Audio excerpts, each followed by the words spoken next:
చూడండి గాయలోని ట్యాక్సీ దొరకలేదు, బైక్ దొరకలేదు, ఊబర్ దొరకలేదు. ఆఖరికి షేర్ ఆటో ఎక్కాను. షేర్ ఆటో ఎక్కాలంటే ప్యాసింజర్ల టెన్షన్. ఈ పట్టది ఏదో పాట ఉంటుంది కదా నైస్లో, దూకు దూకు దూకు దూకు దూకుతామనే టెన్షన్, అది మాట. షేర్ ఆటోలో గయలో దిగుతున్నా. రేపు పట్నా పాటలీపుత్ర గుప్తా డైనాసిటీ. ఒకప్పుడు మన ఇండియా అంతా అదే కదా, పూర్వీకులు గొప్పతనాలు చెప్పుకోవడమే కదా. సో పాటలీపుత్ర వెళ్తామంట. సో ఇప్పుడు ఏదో కోసి ఎక్స్ప్రెస్ ఉంది, అది ట్రై చేస్తున్నా వాడ. సో చూద్దాం, ఇండియాలో సెకండ్ క్లాస్ ట్రైన్లో అడ్వెంచర్, అది బీహార్లో. చూద్దాం. సో సీట్లు లేవు, అలా కింద కూర్చొని వెళ్ళొచ్చు. క్రియేటివ్ రూమ్ పర్ఫ్యూమ్ అంట. మళ్ళీ చైనా వచ్చేనా అనిపించింది నాకు. ఎందుకంటే పట్నా ఎయిర్పోర్ట్ కొత్తగా వేసారో ఏంటో, చాలా బాగుంది. ముంబైలో కూడా లేదు అలాగా. చూసారా, రిఫ్లెక్ట్ అవుతుంది అద్దంలాగా. ఫ్లోర్ ఇలా రిఫ్లెక్ట్ అవుతుంది అంటే ఇది చైనా అయినా ఉండాలి, లేకపోతే చైనా లాగా మెయింటెనెన్స్ అయినా ఉండాలి.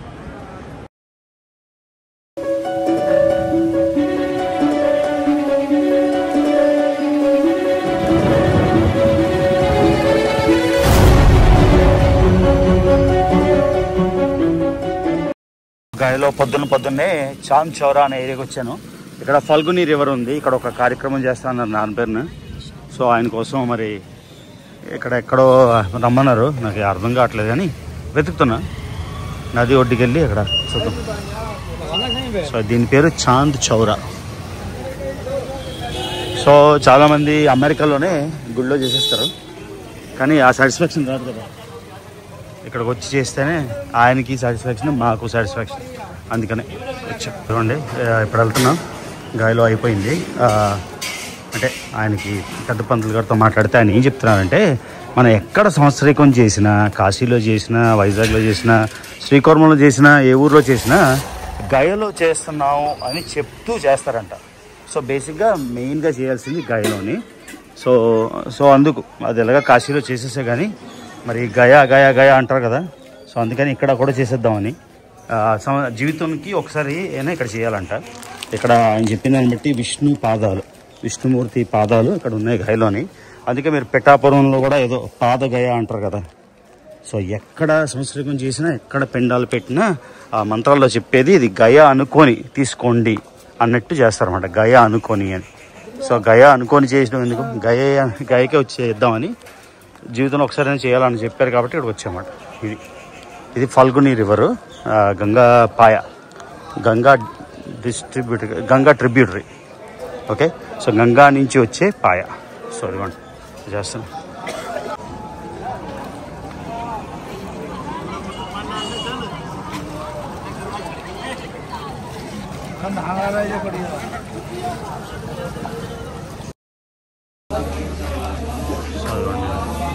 మొత్తం గయలో మోస్ట్ ఇంపార్టెంట్ అంట. ఒక్కసారైనా లైఫ్ టైంలో పెట్టాలంట పెండాలు, మొత్తం ఫ్యామిలీలో చనిపోయిన వాళ్ళందరికీ. సో నా ధర్మం నేను చేశాను. సో ఇవ్వండి, ఈ లోపల విష్ణు పాదాలు ఉన్నాయి. లోపలికి రికార్డ్ చేయొద్దు అన్నాడు కాబట్టి నేను చేయలేదు. మొత్తం అక్కడ అందరూ గురు మంది చూస్తున్నారు, అందుకని చేయలేదు. విష్ణు పాద, దీని మీద పిండాలు పెట్టాలన్నమాట. అది గైస్ గయలో వెళ్తున్నాను ఇప్పుడు రిటర్న్.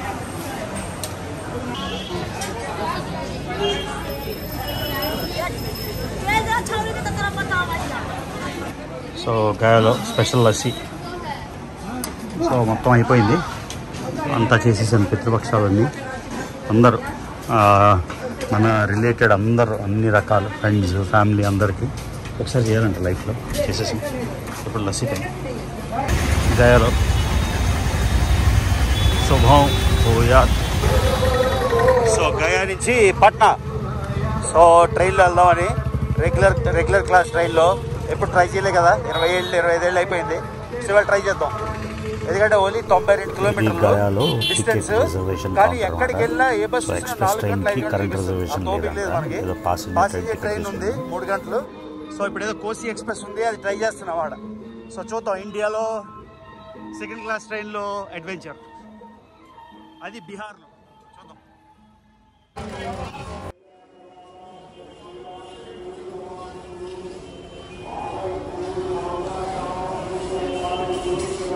ప్రాపర్ స్టేషన్ బిల్డింగ్ ఏం లేదు, జస్ట్ ప్లాట్ఫామ్స్.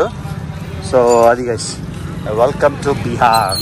నేను బంగ్లాదేశ్లోని ట్రైన్ చూపిస్తే ఓహో జనాలు ఏవేవో కామెంట్లు చేశారు. ఇండియా ఏం తక్కువ ఉందా? ఇవ్వండి, ఇది రైల్వే స్టేషన్. ఆయనేమో రైల్వే మినిస్టర్గా ఉన్నాడు. రైల్వే మినిస్టర్గా ఉన్నా కూడా బీహార్ ఇలా ఏడుస్తుంది, ఇది మాట. సో ఏ ట్రైన్ వెళ్ళాలి, ఎక్కడికి వెళ్ళాలి ఏం ఐడియా లేదు, అర్థం కావట్లేదు. ఏదో ట్రైన్ ఉంది 120కి, అది. ఈ ట్రైన్ కండిషన్ చూసాక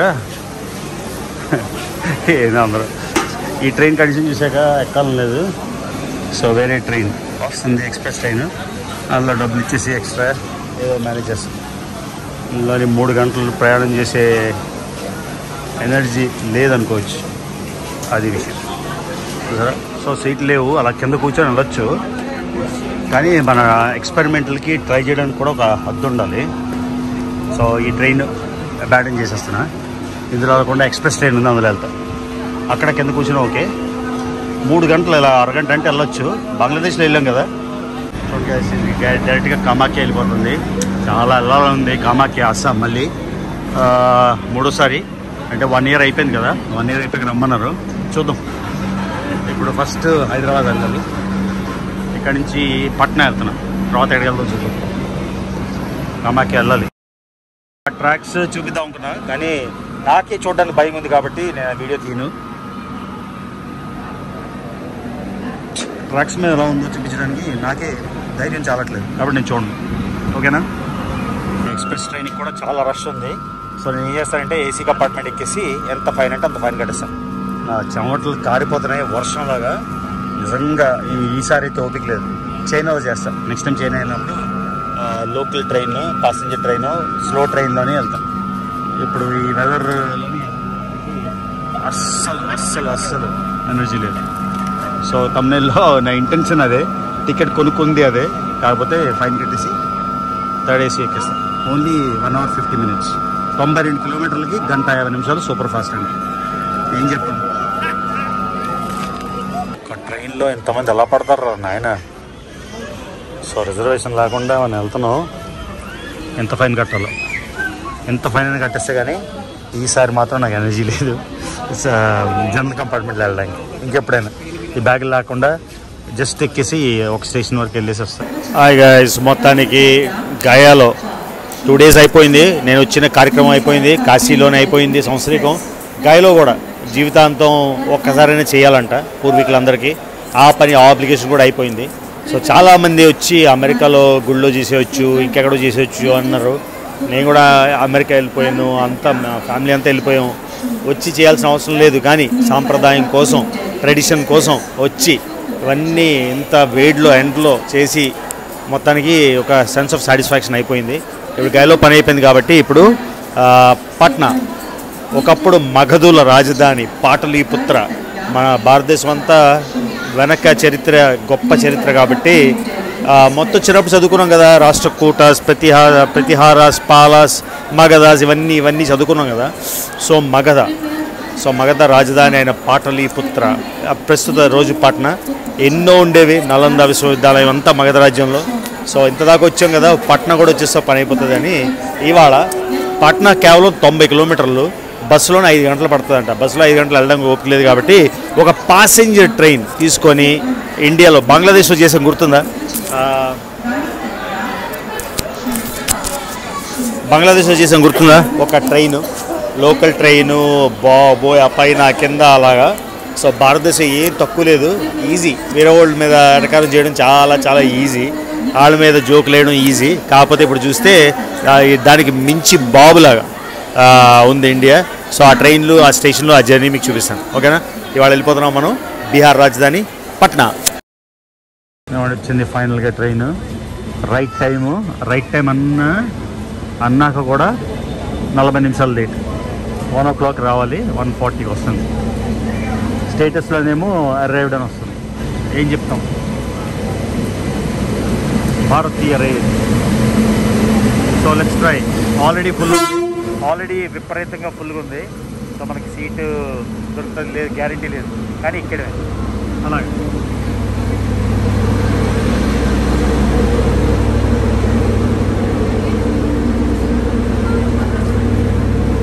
వినలేదు, కొత్తగా వచ్చింది ఏసీ ఎకానమీ అంట. అట్లీస్ట్ నాకు సీట్ ఇచ్చాడు, అమ్మయ్య కూర్చొని వెళ్ళిపోవచ్చు. M2 ఎప్పుడు వినలేదు అది ఏంటో, AC economy. Water and cool economy అంటే ఏంటో చూద్దాం. ఆ స్టైలే లేదు. థర్డ్ ఏసీకి నాకైతే నిజంగా తేడా తెలియలేదు. థర్డ్ ఏసీకిను ఏసీ ఎకానమీకి తేడా ఏంటో ఎవరికైనా ఏమైనా ఉంటే తెలిస్తే నాకు చెప్పండి. బీహార్ 2 ముక్కలుగా విడిపోయాక నార్దర్న్ పార్ట్ బీహార్ కదా, గంగా నది పారుతుంది కాబట్టి సుభిక్షమైన నేల. ఒరిజినల్గా మగధ ఇవన్నీ ఎంపైర్స్ అన్నీ కూడా పట్నాయే కదా. మొత్తం ఈ ఏరియాని చూడండి, పచ్చగా బాగుంది. యాక్చువల్లీ రీచ్ అయిపోయాం ఆల్మోస్ట్ పాట్నా సిటీ. చాలా గ్రీన్గా ఉంది, ఒక విలేజ్ అట్మాస్ఫియర్ లాగా కానీ బాగుంది. So welcome to Bihar. దిగడానికి కూడా దిగడట్లేదురా బాబు, ఎక్కేస్తుంటే తోసుకొని బయటకు వచ్చింది. గ్రేట్ బీహార్. కనీసం ట్రైన్ నుంచి దిగనివ్వరు. ఏం బీహారో, అబ్సల్యూట్లీ నో సివిక్ సెన్స్. నేను ట్రైన్లోంచి దిగకుండానే ఎక్కేస్తున్నారు తోసుకొని.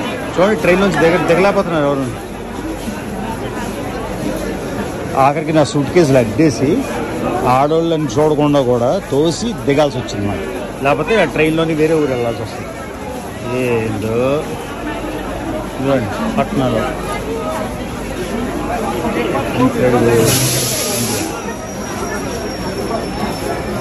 సో దీనికి ఎకానమీ, డబ్బులు, వీసాలు అవసరం లేదు. Just common sense, civic sense ఉండాలి. ఇది ఇలా ఏడిసింది సివిక్ సెన్స్.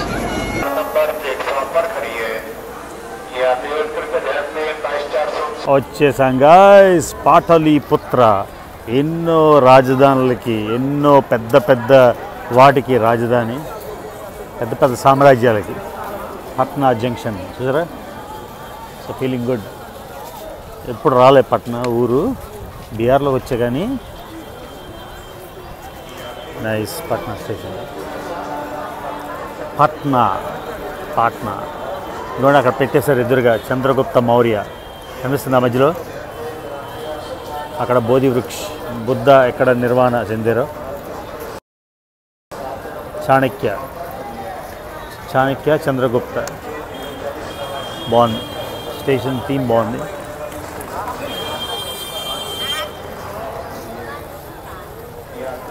అదనమాట విషయం. ఇక్కడ కూర్చోడానికి ఈ విధంగా పెట్టారు స్టేషన్ బయట.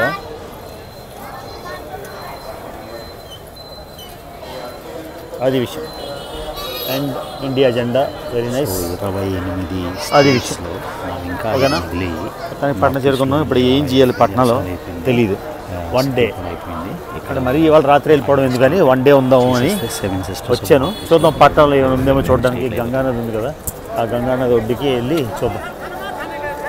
అది ప్లాన్.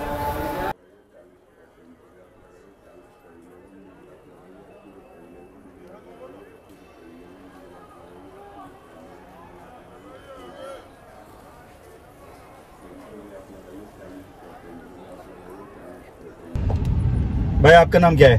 मेरा नाम अविनाश मिश्रा है सर। अविनाश मिश्रा जी। पटना से? हाँ सर, पटना से। क्या कितने महीने से, कितने साल से उबर चल रहा है? 2 years सर। 2 years? ओके। कैसे है बिजनेस? बिजनेस ठीक है सर, स्ट्रगल है बट ठीक है सर। स्ट्रगल क्यों? स्ट्रगल 12 घंटे स्ट्रगल है सर। लेकिन बिहारी लोग सब मुंबई में काम करते हैं। हाँ सर। लेकिन तुम इधर ही काम कर रहे हैं। मैं अपना शहर में हूँ सर। Very good. कैसे है पटना आजकल? इतना ट्रैफिक है, इतना भीड़ है, बहुत ज्यादा भीड़ है। और वेदर भी यहाँ का खराब है सर। अरे इतना गर्म है। मैं गया में 2 दिन था, मैं सोचा मर जाऊंगा, इतना गर्मी था। बहुत सर, बहुत गर्मी। कल पैसेंजर का ट्रेन टिकट कटवाया, लेकिन बीच में एक्सप्रेस को शिफ्ट हो गया एसी के। आप कहाँ से हो सर? मैं आंध्र प्रदेश, मालूम है? हाँ मालूम है। या विशाखापट्टनम ओरिजिनली, लेकिन तेलंगाना हैदराबाद दोनों हमारा शहर है। तो अभी आप जा कहाँ से? अभी हैदराबाद जा रहा हूँ। अच्छा, अभी हैदराबाद जा रहे हो सर। अच्छी बात है भाई। Thank you sir. జంక్షన్ ఇదిగోండి నిన్న వచ్చిన పట్నా స్టేషన్. మన దుర్గమ్మ చెరువు లాంటిది ఒక బ్రిడ్జ్. ఇదేనా నిన్న వచ్చాం కదా, నిన్న క్లియర్ గా చూపించాను. ఇవాళ వెళ్ళిపోతున్నాం మనం హైదరాబాద్. సో మన కొత్త home land in India Vizag, తర్వాత హైదరాబాద్.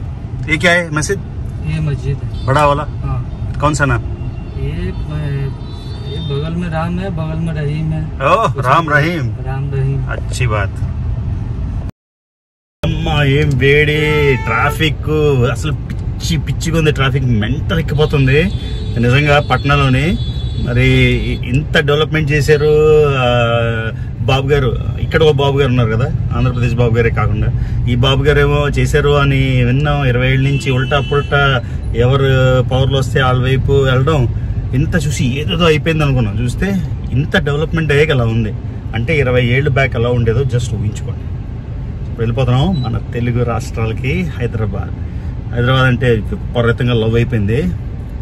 వైజాగ్ అంటే తగ్గిపోయింది ఎందుకో మనకు తెలియదు. వైజాగ్కి ఆ కనెక్షన్ ఫీల్ అవ్వట్లేదు. I don't know why. అంటే అందరూ మూవ్ అయిపోయారనో లేకపోతే వైజాగ్లో I don't know how to say. Vizag అంటే పిచ్చ ప్రాణం ఉండేది. బాగా వైజాగ్ని ప్రమోట్ చేసామండి. ఎక్కడికి వెళ్ళినా వైజాగ్ వైజాగ్ వైజాగ్ అని. ఇప్పుడు ఆ ఇమోషనల్ కనెక్ట్ ఎందుకు పోయిందో తెలియదు. చూద్దాం మళ్ళీ వస్తుందేమో వైజాగ్ వెళ్తే. ఓకేనా? అది గైస్. సో హైదరాబాద్తో ఇమోషనల్ కనెక్ట్ అయితే బాగా పెరిగిపోయింది for whatever reason. I don't know why. వచ్చేసాం guys airport Patna. Vizag airport తప్ప అన్ని ఎయిర్పోర్ట్లు బాగానే ఉంటాయేమో. అదేం దరిద్రం విశాఖపట్నం. ఎప్పటిదాకా పెద్ద సిటీలు ఏదైనా సరే బాగానే ఉంటాయి. ఈ పట్నా చిన్నది. మరి వచ్చేస్తుంది కదా వైజాగ్ బాగా. చూద్దాం ఎలా ఉంటుందో పట్నా ఎయిర్పోర్ట్. చూడండి గైస్ పట్నా ఎయిర్పోర్ట్. మన విశాఖపట్నం ఎయిర్పోర్ట్ కనీసం మాట్లాడడం కూడా లేదు. కొత్త ఎయిర్పోర్ట్ స్టార్ట్ అయితే అప్పుడు ఇస్తే కరెక్ట్ రివ్యూ. హైదరాబాద్ వచ్చేస్తున్నాం బీహార్ పట్నా నుంచి. సో మీకు అర్థమైందా ఎప్పుడు ఎక్కడ నేను ఉంటానో నాకే తెలియదు అని? అర్థమైందా? ఓకే గాయ్స్ వెళ్ళిపోదామా హైదరాబాద్. నన్ను ఛాలెంజ్ చేశారు కదా అప్పుడు. నన్ను ఛాలెంజ్ చేశాక 19 ట్రిప్పులు చేశాను. ఆ తర్వాత NIA ఇష్యూ అయింది కదా, అప్పుడు మళ్ళీ ఛాలెంజ్ చేశారు. పరారీలో ఉన్నోడు కూడా ఛాలెంజ్ చేశాడు. అంటే 3 ఏళ్ళుగా భారతదేశం రాకుండా పరారీలో ఉండేవాడు కూడా. దీన్ని బట్టి ఏంటి అర్థం అంటే ప్రాబ్లం చెప్పేవాడిది కాదు, వినేవాళ్ళు ఎర్రి దద్దమ్మలు అని. ఎందుకంటే వాళ్ళు దద్దమ్మలా వింటున్నారు కాబట్టి ఆడు కథలు చెప్పాడు వాడు. మీకు అర్థమైంది? ఫస్ట్ మీరు మార్చుకోవాలి, దద్దమ్మల్లాగా అవ్వకూడదు. ఏం చెప్పాడు? నేను మళ్ళీ భారతదేశం ఎంటర్ అవ్వలేను. ఇప్పుడు ఏ స్టేట్మెంట్ ఇచ్చాడంటే అందరి చాట్లకి వెళ్ళి అప్పుడు 19 సార్లు వచ్చాడు కదా దమ్ముంటే ఇప్పుడు రమ్మనండి అని. నేను వచ్చేసాను 20వ సారి. ఆడెక్కడ అది కేసు. సో 20వ సారి నాకు ఛాలెంజ్ చేశాక ఆ తర్వాత మళ్ళీ దమ్మిడిగాళ్ళందరూ ఛాలెంజ్ చేశాక మళ్ళీ వచ్చేసాను భారతదేశం. మూలలో తిరుగుతున్నాను. దిస్ ఈజ్ ద ట్రూత్ మాట. ఇది రియాలిటీ. ఫేక్ రియాలిటీకి అర్థమైంది తేడా అదనమాట. క్రియేట్ యువర్ ఓన్ పర్ఫ్యూమ్ అంట. మళ్ళీ చైనా వచ్చేసానా అనిపించింది నాకు. ఎందుకంటే పట్నా ఎయిర్పోర్ట్ కొత్తగా వేసారో ఏంటో చాలా బాగుంది. ముంబైలో కూడా లేదు అలాగా. చూసారా రిఫ్లెక్ట్ అవుతుంది అద్దంలాగా. ఫ్లోర్ ఇలా రిఫ్లెక్ట్ అవుతుంది అంటే ఇది చైనా అయినా ఉండాలి, లేకపోతే చైనా లాగా మెయింటెనెన్స్ అయినా ఉండాలి. అర్థమైందా? Malabar south India. South India చూడగానే మనకి నోరు ఊరిపోతుంది అబ్బా. ట్రూ సౌత్ ఇండియన్ మనం కాబట్టి. నార్త్ ఇండియా ఇస్ ఓకే కానీ ఆ టచ్ రాదు మనకి. సౌత్ ఇండియాలో ఉన్న కెఫే యాటిట్యూడ్ ఇవన్నీ కొత్తవి. అంటే ఇది బ్రాండ్ న్యూ ఎయిర్పోర్ట్ అయి ఉండొచ్చు, అందుకే అంత బాగా ఉండొచ్చు. కొన్నాళ్ళు పోతే ఇలా ఉండకపోవచ్చు. I don't know, but let's see. Nice. చూడండి పట్నా ఎయిర్పోర్ట్లో పటచిత్రాస్. సో ఐమ్ ఎక్స్పెక్టింగ్ ఇలాగే ఉండబోతుంది విశాఖపట్నం ఎయిర్పోర్టు. ఉత్తరాంధ్ర హంగులతో, ఉత్తరాంధ్ర కళతోని. ఒడిశా కూడా ఉండాలి, ఎందుకంటే ఒడిశా ఇన్ఫ్లుయెన్స్ ఎక్కువ కదా. శ్రీకూర్మం కానీ ఇవన్నీ మీరు చూస్తే టెంపుల్స్. కళింపట్నంలో ఉంది శ్రీకూర్మైనా. శ్రీకూర్మం కానీ శ్రీముఖలింగం ఇవన్నీ చూస్తే మీకు ఉత్కళ ఆర్కిటెక్చర్ అనమాట. అంటే ఒడిశా ఏన్షియెంట్ ఒడిశా ఆర్కిటెక్చర్. కాబట్టి వైజాగ్ ఎయిర్పోర్ట్ కూడా ఇలాగా ఉంటుంది అని ఆశ, ఆకాంక్ష, అభిలాష. ఇలా ఉండి ఉత్తరాంధ్ర అంటే మా ఆరిజిన్ ఉత్తరాంధ్ర కాబట్టి ఉత్తరాంధ్ర కల్చర్ని ప్రతిబింబించేలా ఉండాలని ఆశిస్తున్నాం. సో ఇదైతే పట్నా ఎయిర్పోర్ట్. గేట్ 9. నేనైతే ఆపోజిట్ సైడ్ వెళ్తున్నానా? ఉందేం గేటు? 2. ఆపోజిట్ సైడ్ వచ్చినట్టు. సో మిగతా అదంతా కన్స్ట్రక్షన్ అవుతుంది. ఇదిగోండి బౌద్ధ గయ. నేను మీకు పూర్తిగా చూపించలేకపోయాను ఎందుకంటే నాకు కెమెరాలో చేయలేదు కాబట్టి. సో ఇదిగోండి, ఇది కాదు ఆ చివరి ఉంది కదా, అది బౌద్ధ గయ టెంపుల్. చాలా నచ్చింది పట్నా ఎయిర్పోర్ట్. I'm impressed. మనం ఇంప్రెస్ అన్నామంటే అది నిజంగా బాగుంది అని అర్థం అన్నమాట. కొంచెంతో చూసినోడికి అది. కానీ ఫ్లోర్ అయితే మాత్రం ఇలా ఉండాలి. చైనా ఫీలింగ్ వచ్చింది మాట. సరే చూడండి గైస్, బేస్మెంట్ సబ్వే ఒకటి అమ్మా ఓపెనింగ్స్. Thank you. లేకపోతే చూడండి ఎంత బాగుందో, 3D art. Patna airport really impress మీ. వావ్, చూడండి బ్యూటిఫుల్. ఇది బేస్మెంట్ మాట, గేట్స్ లేని వాళ్ళకి. This also is very clean, very nice. So ఇవాళ మనం flying air India express. Air ఇండియాలోనే లో కాస్ట్ మాట. అంటే లగేజ్ నాకు ఎక్స్ట్రా ఉండదు, మనకి లాంజ్ ఎవరు అంతాను. ఇదిగోండి taking of from Patna. One more journey, one more flight. ఇదిగోండి పాట్నా సిటీ ఎలా ఉంటుందో చూద్దాం గాల్లోంచి. ఇదిగోండి మొత్తానికి పాట్నా అంతా గంగా నది ఉంది కదా, ఆ బార్డర్లోని వెడల్పుగా ఉంది. సో వెరైటీగా ఉంది. రాత్రి గంగా ఘాట్కి వెళ్ళాను కానీ కెమెరా తీసుకెళ్ళలేదు. మొత్తం ఆ గంగా డ్రైవ్ అంతా మెరీన్ డ్రైవ్ లాగా చాలా బ్యూటిఫుల్ ఉంది. ఇది చూడండి గంగా నది ఎంత వైడ్గా ఉందో. ఇక్కడ బీహార్లోని చాత్ పూజ అవుతుంది అన్నమాట. ఆ టైంలోని అంత చాలా చాలా చాలా బిజీగా ఉంటుంది. సో వాట్ ఎవర్ లిటిల్ మొత్తం బీహార్లో ట్రైన్ జర్నీ మీకు చూపించాను. బీహార్లో గయా నుంచి పాట్నా నుంచి వెళ్ళిపోతున్నాం ఇప్పుడు. పాట్నా ఎయిర్పోర్ట్ మాత్రం మైండ్ బ్లోయింగ్, చాలా ఇంప్రెస్ ఉంది.